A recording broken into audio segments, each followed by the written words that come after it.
In today's video, I'm going to teach you how to change button color in Systeme.io. We'll be working directly inside your funnel page editor, and the process is very simple once you know where the design settings are located.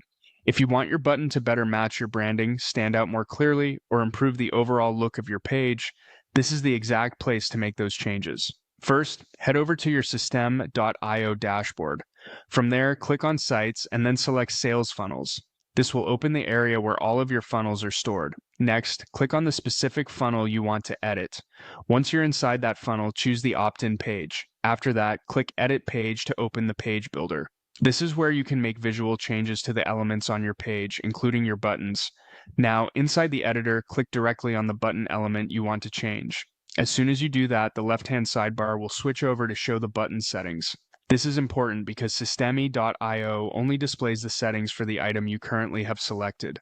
With the button selected, click on Edit Design. This opens the styling options for that button. In the left sidebar, scroll down until you find the background color option.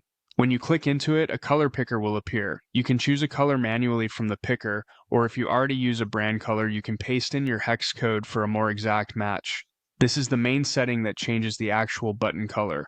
After updating the background color, scroll a little further down to adjust the text and icon colors if needed. You'll see options for text color, which controls the main wording on the button.